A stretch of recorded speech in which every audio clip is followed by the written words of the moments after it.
Welcome to Centauri Stir Fry. Stir Fry here. How the heck are you? Hope you guys are being excellent to each other. Today it's another new Comic Book Day haul, but first I'd like to address a very important issue, to me anyway, that was recently brought up by the great legend, and that is internet jealousy, which I suffer from all the time because you guys are just too damn good looking. But seriously, every time I get on Instagram, man, I just immediately just start getting self-conscious, because I have a really flat butt. It's depressing.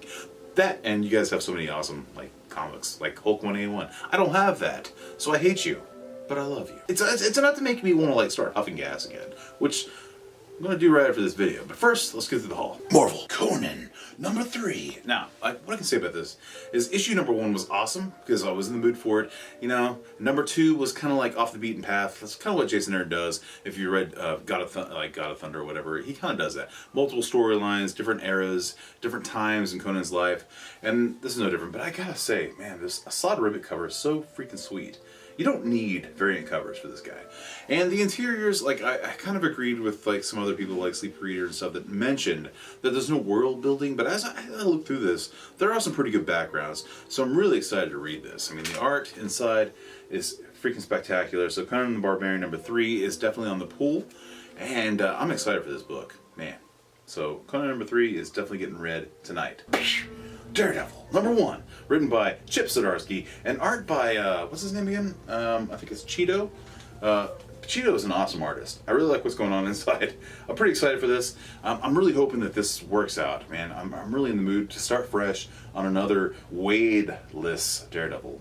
Marvel Knights, the end, right? #6. I usually don't buy these. I think I did maybe the first issue, but I just couldn't get over the way this Hulk looked. Look at that freaking Hulk face.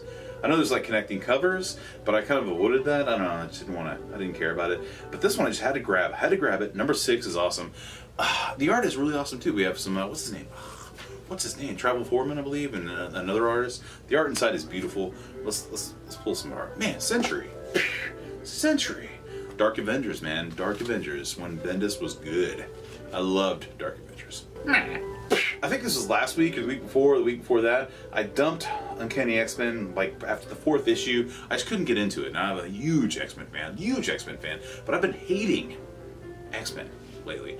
But I noticed that Cyclops came back, and here's the thing. Let me know if you guys are enjoying X-Men. Please tell me. If it's good, let me know.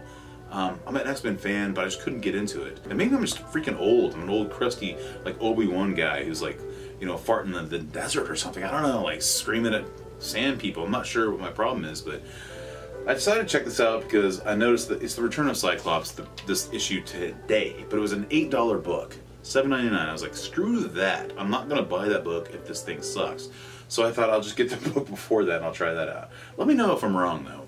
Is Uncanny good? Last week, I believe, X-Force #2. This book rocks. Deathlock rocks.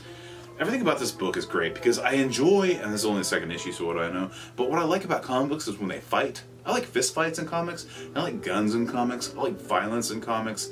That's what I like. Adventure. I don't like 15 pages of talking about how your day was or how you're gonna make a big difference today. No, I want you to make your difference with guns and violence. Punisher #6. Rosenberg again on the Punisher. Speaking of guns and violence, and actually it's not really that violent. Punisher's in a weird way.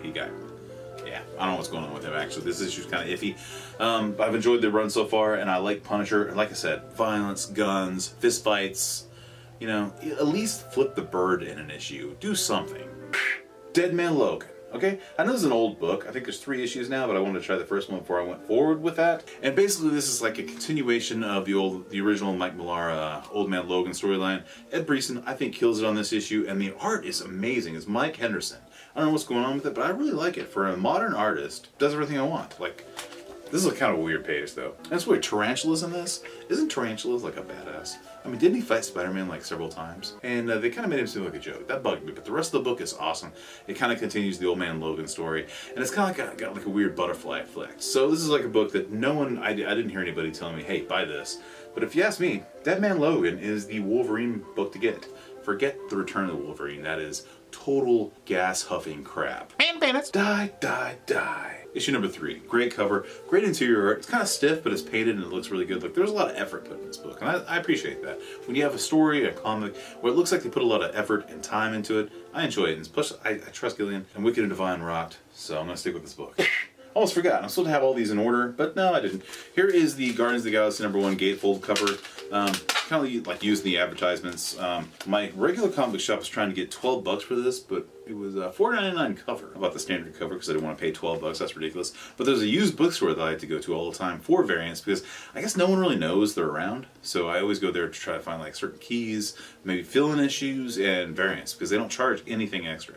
So my regular comic shop was like, hey, $12, pay up if you want that cool cover. And I was like, F you. Daisy. Look at this freaking awesome Matina Big Barda cover. I never thought I would see that. I loved when she was in the JLA with Grant Morrison's run. I love that. Her and Orion. I love the New Gods, so that's awesome. And the art in that is really nice as well. Kind of stiff, but it definitely has like a retro feel to it. I dig it. Next, Green Lantern #4. This is by Grant Morrison and, wow, what's his name again? Ian Sharp. Which, if you ask me, avoid the variant cover and get the classic. Anyway, awesome cover. Go for Grant Morrison, Green Lantern. I think it's been a fun ride. It's only issue #4, but it's sweet. Just get the regular cover, pick it up, read that crap, read it on the toilet, enjoy yourself. Batman. Tom King. I'm so close to dropping this book, it's not even funny. But, I don't know, man. You got Hugo Strange and stuff. I mean, come on, what are you gonna do? You got a Sean Murphy cover. Sean Murphy, Punk Rock Jesus, White Knight. Sean Murphy is the poop. This is last week, I think. This is Detective Comics #97. A great cover, really awesome. And the interior art by Doug Monkey is freaking sweet. Beautiful cover, beautiful interior though. Man, Doug Monkey rocks. That dude can pencil. Silencer #13. I'm a little disappointed in #13 because it's $3.99. I don't remember if the previous book was $3.99, but I remember for the majority of that run it was $2.99, which was a steal. And I kept pushing this book over and over again because it's a damn good book. And it's one of DC's better female heroes, and it's got depth and character, and she has like fights and there's violence, and she's got a really cool power that's not like abused. I think this is a character that's going to go somewhere one day, and I think it's a little disappointing that at the end of this, no spoilers, but she succumbs a little bit, and they succumb to the $3.99 price tag, which really bums me out. I hope that when they cancel all these New Age heroes, they do something with them, because I think they're really good heroes, and I think they fit in the DC universe, and I almost think they need them. So maybe they don't all get their own book, but you should keep them in the universe. Keep them, DC, or you suck and you're a big loser. Ted Turner owned loser. That's what you are. You are. Why don't you just run off and frolic in the woods with Jane Fonda? Comic. Next. Next we got, next we got the Art Germ cover from last week, I believe. I think. It's a beautiful cover. I think it's awesome. And I when I see this, I'm like, man, this is a better costume. Okay, you see the new one? I gotta say, that this Batgirl book is good. It's really good. It's not bad at all. It's an old school, fun, 90s feel. Not 90s. It's just whatever the last time you read a good book was, that era. Like maybe you read it when you were 10. Back then, when comics were decent and good and they were all just fun, that's what Batgirl is. So I recommend Batgirl, and I recommend this cover for damn sure. It's an awesome Art Germ cover. If you watched my room tour, you saw the comic closet, which is a very embarrassing mess, where it's just like a mound of crap stacked up and clothes and just junk. Anyway, I bought it a while back, but I forgot to show it. Anyway, I'm pretty proud to have this. It's one of my favorite members of the New Warriors. We have Richard Rider, his first appearance, Nova. It's a freaking cool book. It's awesome. I love it. I can't wait to find a place to hang this up eventually. It's a 9.2. I think it's pretty awesome. 1976. That's going to do it for this episode of Centauri Stir Fry. Thank you for watching. Thank you for subbing. I know this channel's all over the place. Statues, comics, whatever. That's why it's called Stir Fry. Okay? Remember, be excellent to each other. You know, support each other. Thumbs up. Don't thumbs down. Unless you're Joe Rogan. Okay. Remember, spay and neuter your pets. And Maggie was right. We'll see you next time.